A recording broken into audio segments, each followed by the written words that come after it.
टूनपुर नामक गांव में एक शिवजी का मंदिर था, जहां एक सेठ रोज गरीबों में प्रसाद बांटता था। सेठ रोज शाम को आता और प्रसाद बांटकर चला जाता, और जो लोग प्रसाद लेते थे वो वहीं बैठकर उसे ग्रहण करते थे। लेकिन इनमें एक ऐसा आदमी था जो वहां बैठकर कभी नहीं खाता था। वो रोज प्रसाद लेता और मंदिर के गेट के बाहर चला जाता। एक दिन सेठ ने भी उसको ऐसा करते देखा, लेकिन सेठ को लगा कि क्या पता ऐसे ही गया होगा।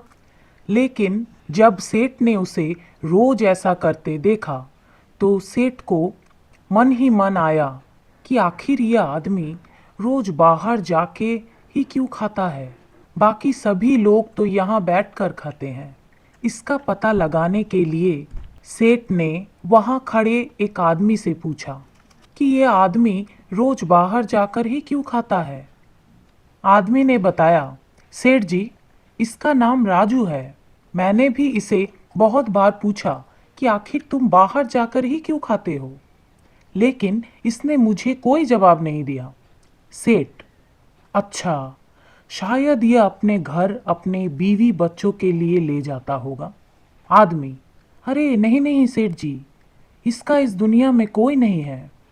ये अकेले ही रहता है, ना ही इसका कोई घर है। ये तो रोज रात को मंदिर के सीढ़ियों पर सोता है। सेठ, फिर तो मामला कुछ और ही है। सेठ मन ही मन सोचने लगा कि आखिर ये आदमी फिर जाता कहाँ है। इसका पता मुझे खुद ही लगाना होगा। अगले दिन सेठ फिर से प्रसाद बांटने आया, और इस बार वो राजू पर पूरी नजर रखने लगा। जैसे ही राजू प्रसाद लेकर मंदिर के गेट की तरफ जाने लगा, सेठ भी उसके पीछा करने लगा। सेठ मन ही मन, आज तो मैं पता लगा कर ही रहूंगा आखिर ये जाता कहाँ है। थोड़ी देर चलने के बाद राजू एक जगह रुक जाता है, और सेठ पेड़ के पीछे छुपकर राजू को देखने लगता है। राजू सड़क के किनारे बैठे गाय को आधा प्रसाद बांट देता है, और वहीं बाकी आधा प्रसाद खुद खा लेता है। जैसे ही सेठ राजू को ये नेक काम करते देखता है, तो वह भावुक हो जाता है और राजू के पास जाकर खड़ा होता है। सेठ, राजू, तुम बहुत ही नेक दिल इंसान हो। मैंने तुम्हारे जैसा आदमी आज तक नहीं देखा। तुम इस थोड़े से प्रसाद को भी बांट कर खाते हो।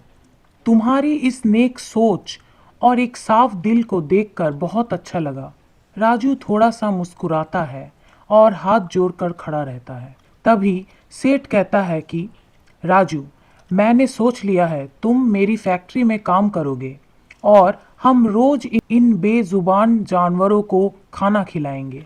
और बस उसी दिन से राजू की जिंदगी बदल जाती है। उसे उसके अच्छे काम का फल मिल जाता है। एक गांव में रमेश और धीरज रहते थे। उनका घर पास पास था। वहाँ दोनों अच्छे दोस्त थे। रमेश का एक मुर्गा था, वहाँ बार बार धीरज के घर चला जाता था। उसका मुर्गा खाता तो रमेश के घर में ही था। रमेश उसकी देख रेख बहुत अच्छे से करता था, परंतु मुर्गा धीरज के घर में ही बैठा रहता था। रमेश बार बार जाके उसे अपने घर से ले आता था, पर वहाँ फिर से भाग जाता था। रमेश बहुत परेशान हो गया था। वहाँ सोच में पड़ गया था कि क्यों उसके मुर्गा धीरज के घर बैठा रहता था। इतना ख्याल रखने के बावजूद क्यों वहाँ ऐसा कर रहा था। उसने धीरज से भी बात की। धीरज को भी कुछ समझ में नहीं आ रहा था। उसने रमेश को तरकीब दी कि वहाँ उसे बांध कर रखे।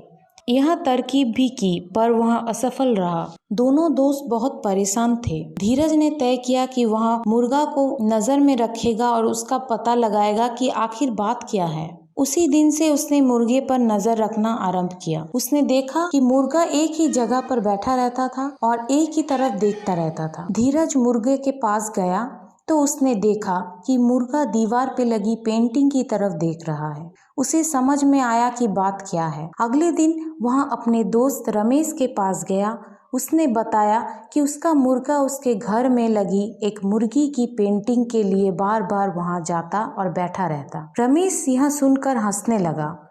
वह अपनी बात पर विश्वास नहीं कर रहा था। उसने धीरज से कहा कि यह भी कोई कारण है भला? तुम गलत समझ रहे हो, कोई और बात होगी। धीरज ने देखा कि रमेश को विश्वास दिलाने के लिए उसे आंखों देखा प्रमाण देना जरूरी है, तो उसने रमेश को अगले दिन अपने घर बुलाया और दिखाया कि सचमुच उसका मुर्गा उसी मुर्गी की पेंटिंग को देख रहा है। तब रमेश को विश्वास हुआ और उसने धीरज से इसका हल पूछा। धीरज ने अपना पेंटिंग उसे देकर कहा कि यह पेंटिंग तुम अपने घर में लगा लो, देखो इसके बाद तुम्हारा मुर्गा मेरे घर में नहीं बैठा रहेगा। रमेश ने उसकी बात मानी और ऐसा ही किया और अंत में उसका मुर्गा सच में धीरज के घर नहीं जाता था।